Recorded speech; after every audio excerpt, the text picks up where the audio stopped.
CTE is woven around 5 principles. This vision, as you can see, it was developed in 2010, so it's not that new, but it is driving the work that we as state directors around the country are saying is important for CTE.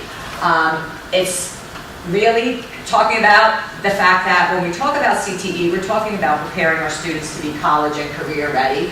And we're framed around the career cluster model, which I'm going to talk about a little bit too. The 5 core principles, and you can read them here, but I'm going to go into a little detail around each of these. But one is around, preparing our, ensuring that our United States, and for me, New Jersey, can remain globally competitive. That we're very involved with. The unique aspect about CTE is that it's employer-driven in ways. We should not be developing curriculum unless employers and business and industry is giving us input about what they are requiring in their world. As I mentioned, we're preparing students to succeed in both further education and careers. We're aligned to the career cluster framework. And we need to be sure that we are a results-driven system that shows return on investment. So the first principle about CTE leading, ensuring that our United States is globally competitive. This is probably data you're familiar with. There's lots of different reports that talk about how the United States over the years is not first anymore. We're not first in a lot of different things. But this kind of shows you a trend in terms of our aging, or although it's about ages on the bottom, across the bottom, you get to see the trend, and the colors you can kind of see here, but the U.S. is the dark blue bar. So our older population in this country, we're high up there in when we compare ourselves to other countries in terms of our attainment of post-secondary credentials. But now you look at our youth, and when you compare our youth and where we are in relation to other countries, we're trailing. We're not first in terms of attainment of post-secondary credentials. In fact, I think we're 8th. And we're not first in terms of completion of even a high school diploma. Other countries are far surpassing us. So what we need to do to ensure that we're preparing our students to be globally competitive. So one of the things that we committed to in career and technical education around the country was to develop a set of national Common Core measures. You hear about the Common Core state standards, but we were talking about how do we, as deliverers of career and technical education across the country, ensure that there's consistency, and that when we talk about CTE, we're not talking about watered down curriculum, but there's certain standards that we're meeting. So, and last year, those of you that were here, I know we shared with you the Common Career Tech Core because this was launched last year, and it's standards that are higher level standards, and I think I see them around the table, or you put them, distributed them. There are standards that are kind of higher, broader standards that talk about what students should be able to know and do at the end of a program of study. The document that you have in front of you doesn't have all the 16 clusters. It has, we extracted the marketing ones. And then it also has a set of overarching standards for each of the 16 clusters, which are called the career ready practices.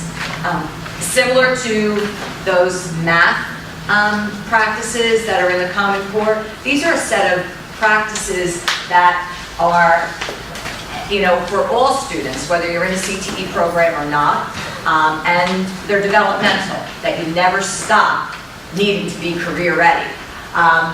But the reason for this is that, again, consistency, that when we talk about rigor of programs, that there's consistency across the country, and that we have a kind of common language. So I kind of addressed this already, that these standards are written to address the expectations at the end of a program of study. Program of study really ends with post-secondary. You know, and I'm going to talk a little bit about that. I'm not sure where everyone is in understanding what when we talk about a CTE program of study. So these are the expectations for students at the end of that experience. And really, when you look at them, they're not about what you will be able to do in a classroom. They're fewer. They're higher level, but I think the work that you've been doing as I've looked through these binders addresses many of those kind of standards. The career-ready practices, these again there are 12 practices that provide a framework for really developmental experiences across any and all the clusters and even outside of the clusters. And these are the career-ready practices, and there's a statement for each one, and then a description of each, and this is in the information that you have. But you just pick a couple of them, and you see why it's about to be career-ready at whatever point you are in your life. You're going to need to be effective in this. Communicate clearly and effectively with reason. If I wasn't able to do that, I don't have my job. If you're not able to do that as teachers, you don't have your job. So it's not something check off the list, you got it. It's something that you need to continue to develop, and depending on where you land in your career, you may need to be able to do it more in written form. You know, demonstrate creativity and innovation. All kinds of occupations in some ways require that. You know, so when you look through these, critical thinking, and a lot of these sound like, you know, some of our 21st century skills. Model integrity, ethical leadership, and effective management. I mean, if anyone can lose their job if they act in an unethical way, but if you don't know what the ethics are, you could end up in a bad situation. Using technology, no matter what occupation you're in, you are going to need to be able to have some proficiency in technology, and again, you're going to continue to need to do this along the length of your occupational and your career time. So, cultural competence. We all need to have cultural and global competence in whatever environment we're working in. So, these are practices that are needed for any career. And, you know, this is just a screenshot of the document that you have in front of you. I would, you know, welcome you to look further. There's a website, and we'll make sure you have this. You probably do right now, and you can send this to everyone. But we thought that you had enough paper to take with you rather than copy this entire PowerPoint. But so, where are we with this Common Career Tech Core? You know, New Jersey has not adopted these standards yet. We have our standards that are standards 9.4. But all the states, 50 states, have agreed to do alignment studies.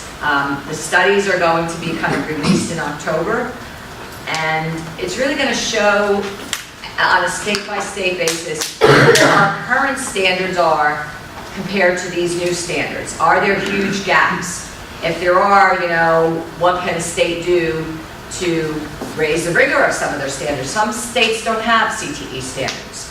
I will tell you that I'm really pleased. I saw a draft of our report, and New Jersey's current standards are more than 90% aligned to this. So as we think about what we may need to do, there's only a couple clusters that we have to do a little tweaking in. But I anticipate in 2014, we will be going before the state board to start to look at revision of our standards. Standards are on a 5-year cycle in New Jersey, so we were last adopted in 2009, so we're up to be re-adopted. But what I will say is there won't be dramatic differences, at least, you know, at my initial thoughts, but we certainly will begin probably in the next couple months to start to convene some groups around this discussion too. So Okay, so principle number 2 in the new vision is that CTE actively engages with business to design high-quality programs. I mentioned this again at the beginning. Anything that we are doing in career and technical education, if it's not driven by what employers are telling us they need, we're off course. And sometimes this has happened, and sometimes it's happened with a teacher who has been teaching for 20 years and left industry 20 years ago, and their current class is based on what they did 20 years ago in the industry. So it's incumbent upon all of us to be sure that we have employer involvement in the programs that we are designing. The beauty of the work that has been developed with this grant is that we required that there be input from business and industry, and there needs to be that kind of input. We want to be sure projects are authentic, and that students can make that, we can make that relationship to business and industry. It's also done by advisory committees. For those of you that have CTE programs, you're required to have an advisory committee at your school to help you with your curriculum. At the state level, when we're looking at our programs, we work really closely with labor market data to look at what are some of the projections in terms of where the careers are going to be. We work closely with the State Employment and Training Commission, which is a commission made up of education, secondary, higher education, labor, workforce development entities, and they've really, over the past year or two, you may have heard about some of the 7 key industries in the state that are where most of the jobs are, 2/3 of the jobs, and more than half the wages currently are. So there's really a focus on these industries. What I will say about marketing is marketing kind of crosses all industry, because if you're talking about transportation, distribution, logistics, there's some marketing involved in that. If you're talking about health sciences, there's marketing involved with that.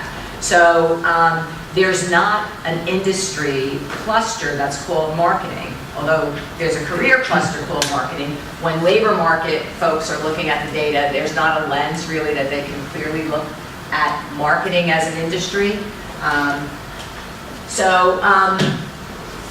Next 2 principles I'm going to kind of talk to at the same time, because I think they really fit very closely. So I mentioned our principles that we're preparing students to succeed in education and careers, and that our programs are delivered using the career clusters framework.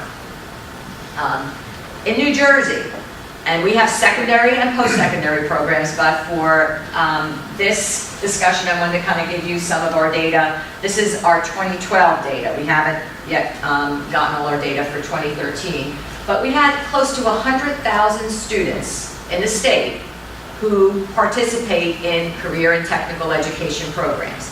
And then when you look at the next number, they're not all at the county vocational schools. I think there's a misnomer around the state that, oh, when we talk about career and technical education, we're talking about only the students at the county vocational schools. We have 21 wonderful county vocational school systems. They serve about 30,000 students.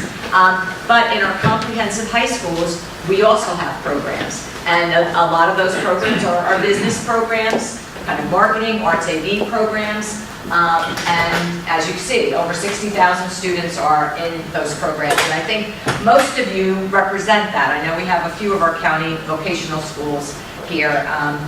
But I want to welcome our comprehensive high schools into our family, because I feel like there's often the sense that, well, CTE is done at the county vocational schools. Not the case. These are the 16 career clusters. Marketing is one of the 16, and I won't go through all of the others, but there is a business cluster. So sometimes I know some of you here are both business teachers and marketing teachers, and we have a way that we organize it based on SIP codes, which programs fall in marketing and which are in business. But what the career clusters do is really help us to organize and identify pathways from secondary to post-secondary, look at curricula in a way that, helps us focus on the link to business and industry. And is it a perfect framework? No, there's no perfect framework, and I think there's, always some challenges with that. But this you're probably going to have a tough time seeing. I don't know, maybe you can. Marketing. This is a pie chart of our secondary CTE enrollment. So almost 100,000 students, 7% of them are participating in marketing programs. This chunk over here this is business, 26%. So there's a lot of crossover often with the business and marketing. And this is a big chunk, the arts, audiovisual, communication ones at our secondary programs. It's a different chart when I do flip, and I didn't bring that one here, when I talk about the county vocational school distribution. What you see is more, some of the traditional trade programs kind of are higher percentages. You would see more in health science, more in transportation, and even more in hospitality. But this is all of the students in the state of secondary. And this is post-secondary. Marketing gets even smaller, and these are the programs I'll say that we fund in Perkins Fund. So it's the only ones I can't, that I have the data for, but it's 1%, and business goes to 18%. So that's just some interesting data. So what's a career and technical education programs? Let me just show of hands. Do you know do you have an approved CTE program in marketing in your school? Okay, a handful of you. So this is what I'm going to be talking about is what makes a marketing program versus a marketing course. A CTE program, in order to be approved as a CTE program, you need to have a sequence of courses. And in the case in New Jersey, you must have at least 3, a coherent sequence of courses. So it would need to be, and this is what's being designed in this grant, a sequence of courses that provide academic and technical skills that address academic standards as well as those standards that we're talking about, our CTE standards, that provide technical skill proficiency. And that's again what makes a CTE program, and the critical part of the element is that there needs to be some technical skill that the student is learning. That is applied learning, that also we integrate those employability skills, that students begin to learn about all aspects of the marketing industry. We clearly have had a huge focus these past 2 years on literacy in CTE. A big part of that is because of the Common Core State Standards, and as you are familiar with the Common Core State Standards, that means there's literacy in every classroom. There are standards in the Common Core that talk about literacy in social studies, science, and technical subjects. We're a technical subject. So we are, in order to have a program, you need to be sure that you're explicitly addressing literacy. That students are reading and writing, that there's vocabulary in a classroom. That's not just about a procedural checklist, but really within the course and the program, there's literacy. And I think, George, you may be going over some of these kind of task templates, that there are ways to do this, that CTE is informational text. Where else do we have students reading about, manuals, about, it's a perfect opportunity for them to really learn and read and write using real life material. So, this is a task that was written for marketing. After reading several articles on pricing strategy, write a report that describes the importance of developing a pricing strategy and how it can affect market share. Be sure to cite 3 sources of information to support your explanation and identify key components of each source. You must also identify the credibility of your sources and, when applicable, provide a bibliography. So it's a good way where that's addressing those informational kind of explanatory kind of tasks in literacy. And we are working on that in every career cluster across the board, whether it's automotive, whether it's hospitality, and there is literacy in every one of these programs. Other requirements for a CTE program is that there should be involvement with the respective career and technical student organization. In marketing programs, that's DECA. For those of you that may also be involved in the business world, it's FBLA. So those are our two student organizations that kind of touch the business and marketing students. There's other ones, HOSA for health science students, TSA for technology students, Skills USA deals with a lot of the trade students, and I probably missed one, FCCLA for family and consumer sciences. There should be opportunities for structured learning experiences in every CTE program. So that would mean job shadowing, possibly a work-based learning experience, but just as the curriculum should be informed by business and industry, students should have those opportunities to see what business and industry is like, and there are lots of ways to do that, and that's another unique aspect of CTE. And as I mentioned before, advisory committees. Every CTE program needs to be guided by an advisory committee made up of business, industries. Post-secondary should be sitting around the table, because if we're talking about aligning our programs, we want to be sure they're aligned to post-secondary. This is the definition from Perkins about career technical organizations, career technical student organizations.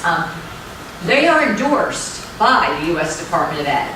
They, I often have challenges describing this to some of my colleagues in the Department of Education, because it's not that we're funding a club. We're funding, and the state provides support for 7 career and technical student organizations because these are integral to the instruction.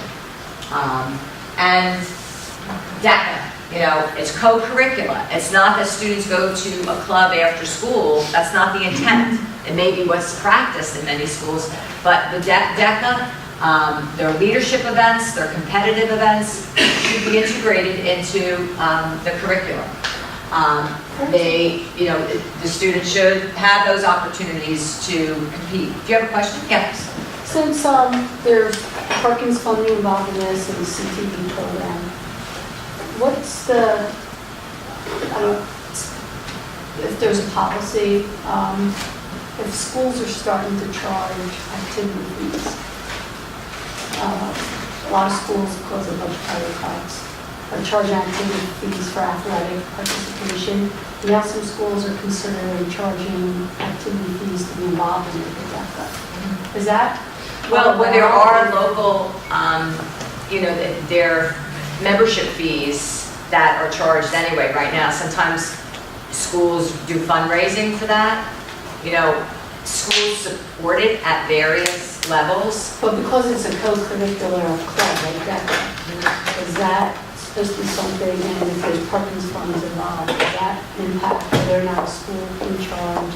Let's say, if you want to be involved in a club, you have to pay $50 activity fee.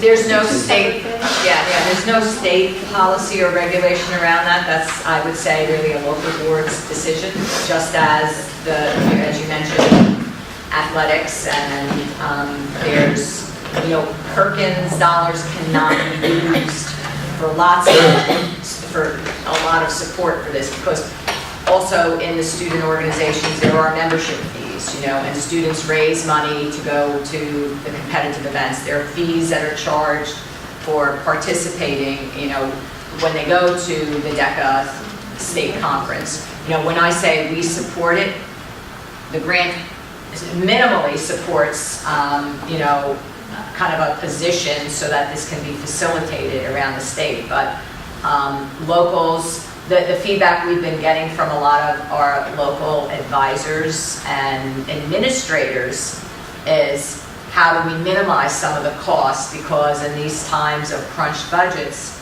it's hard to have students do a lot of this travel. Administrators are not necessarily supportive of, it's not a priority to get a school bus. And so it is a challenge, and I'm glad that you raised that, because the student organizations need to be also creative in ways that they are doing some of these things. And some have done more online tests, whereas they used to first make all the students go to a regional to kind of take a test there. But how do you minimize some of the cost? You know, so it's a good question. I don't know if I've totally answered it, but. Well, it sounds like there is no policy or rule as far as CTE. No. Yeah, that's kind of local control. Thanks.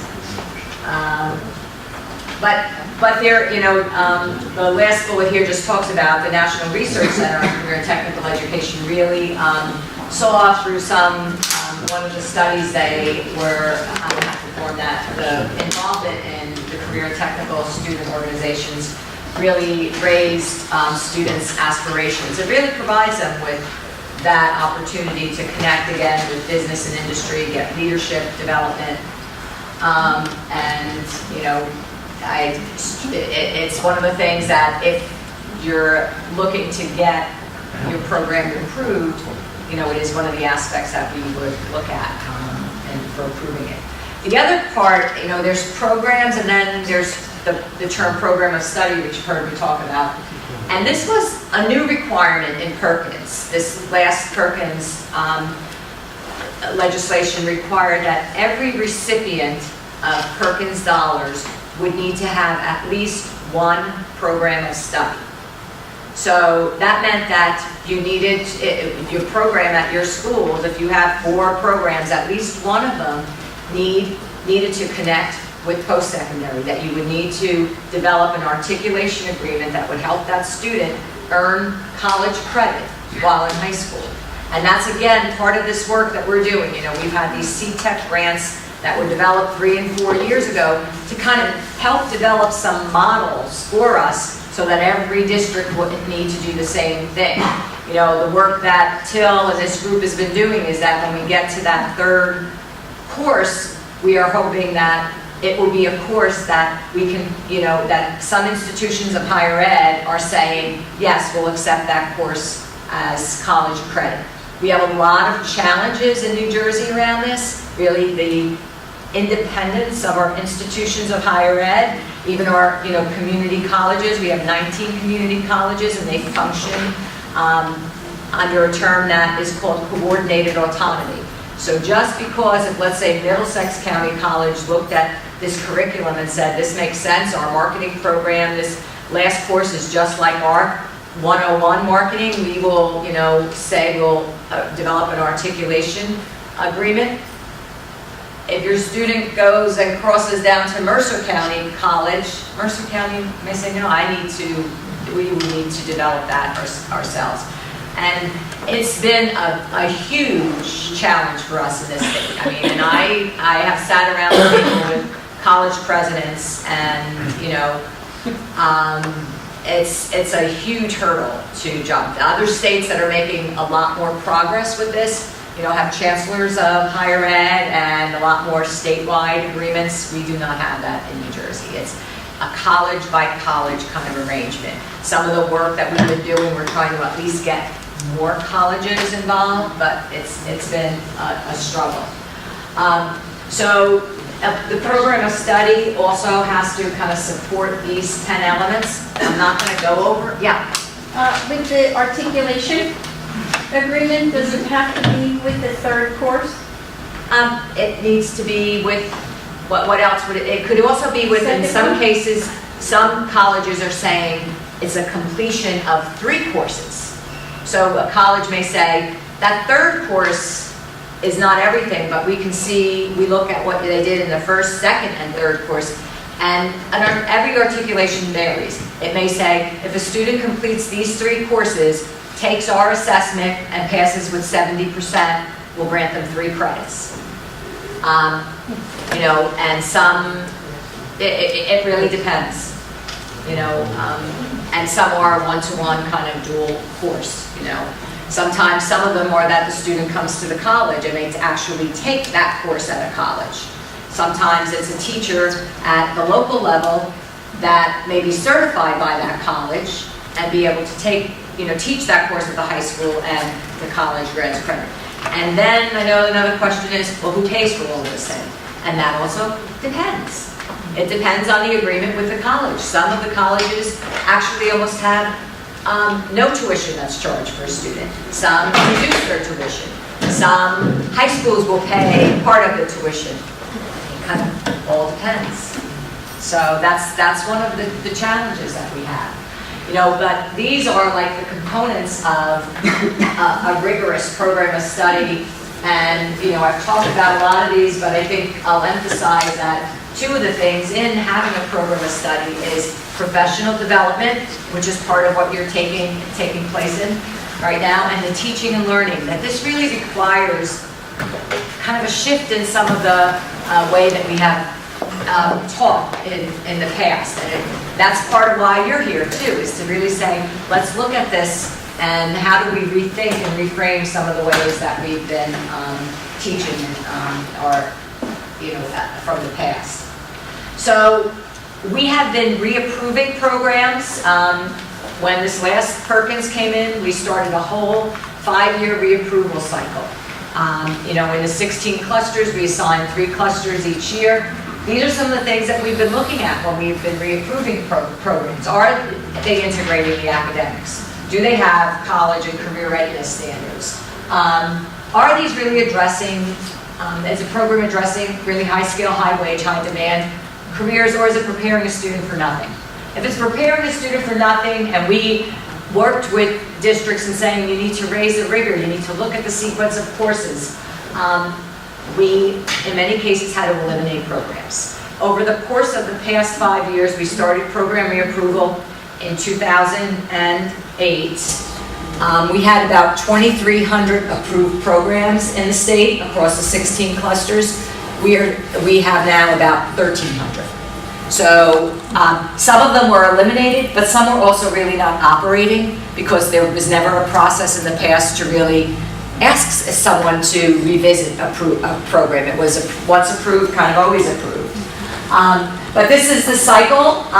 You see marketing will be in the year 2016-17.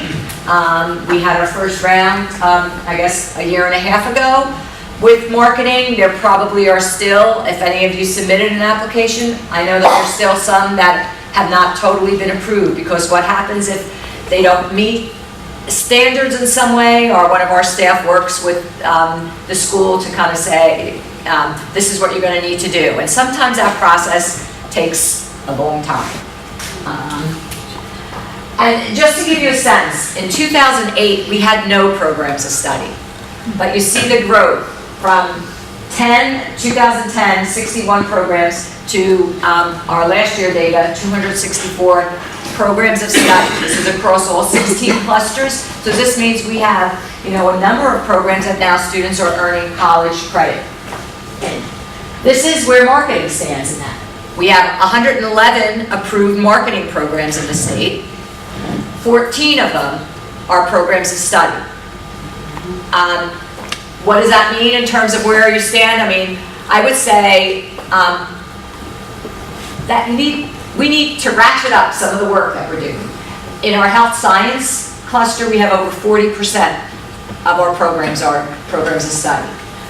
In some of our other clusters, we're talking, 30, 40%.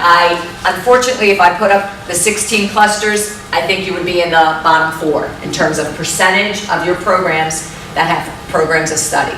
So, and I'm not quite sure why that, why, because to me marketing is one that there's a real, connection with post-secondary.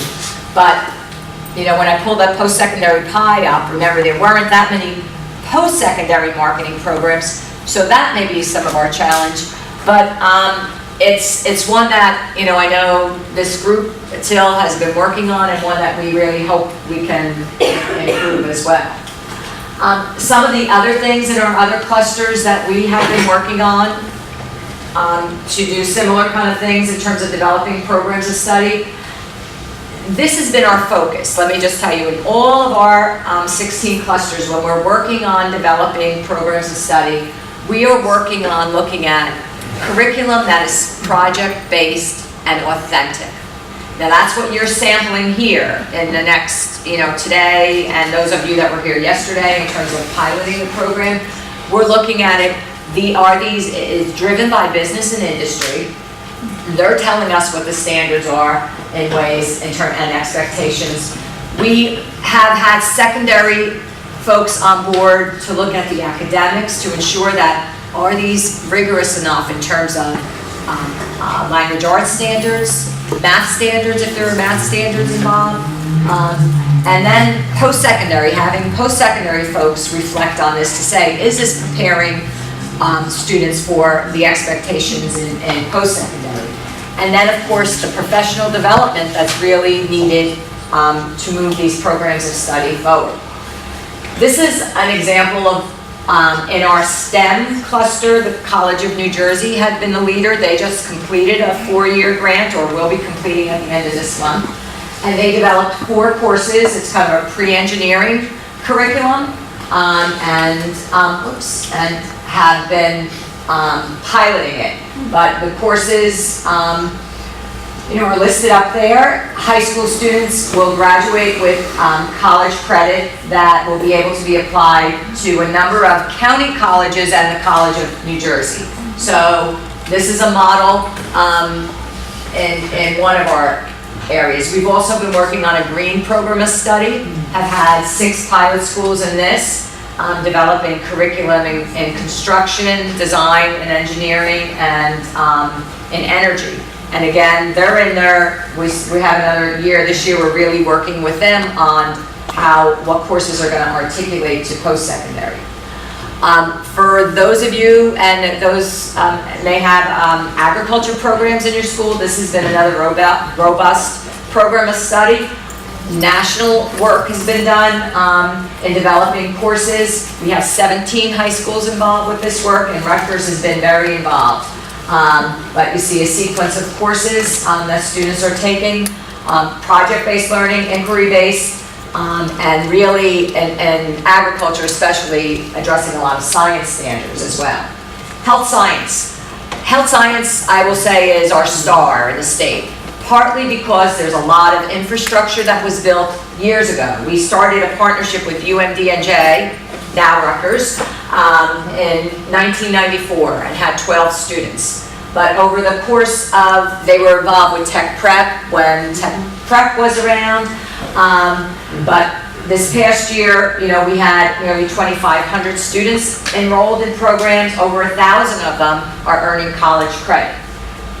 We had courses, these are all courses that have been developed in partnership with UMDNJ, taught for the most part at the high schools, and this is one that there are colleges in our state and around the country, including Penn State, including our Rochester Institute of Technology, including lots of colleges that will accept these credits for students.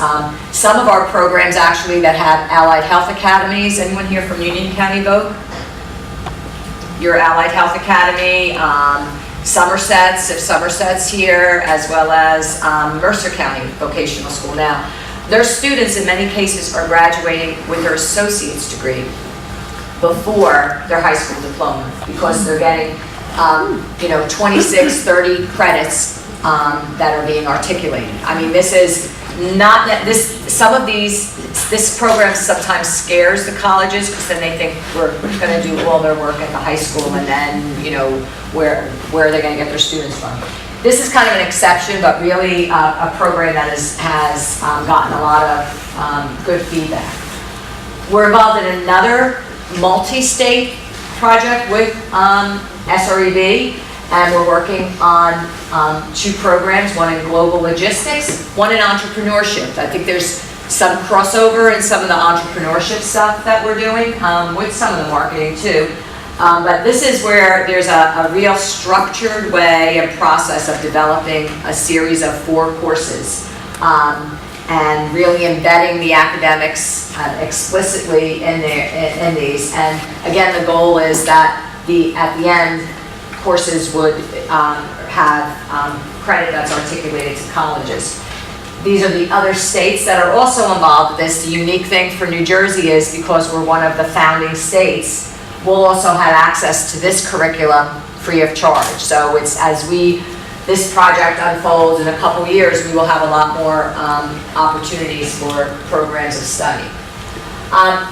And so finally, the last principle, and I'll just spend a couple minutes on this, is that we need to show that there's a positive return on investment for all that we're doing in CTE. What I've just told you is great stories, okay, great. But, and part of our challenge around the country has been is that we have all these anecdotal stories about the successes of a student who is a DECA president, and, but do we have data that supports that? Well, we challenged ourselves 3 years ago when we developed this national vision and said we must be able to do this, or else there won't be funding to support this. And clearly Perkins funding has been under the gun and often often proposed to be eliminated. So we need to have data to go to legislators to say, this is what CTE does, these are the outcomes. We shouldn't have our funding cut. In fact, we should have funding increased. But nationally, there's a lot of data that has been collected. I just put 2 snippets up here for you, that the average high school graduation rate for students who concentrate in CTE programs, so that means take at least 2 courses, is over 90% compared to the average national freshman graduation rate of 74%. 70% of students who concentrate in CTE's areas stayed in post-secondary or transferred to a 4-year degree program compared to 58% of those that did not concentrate.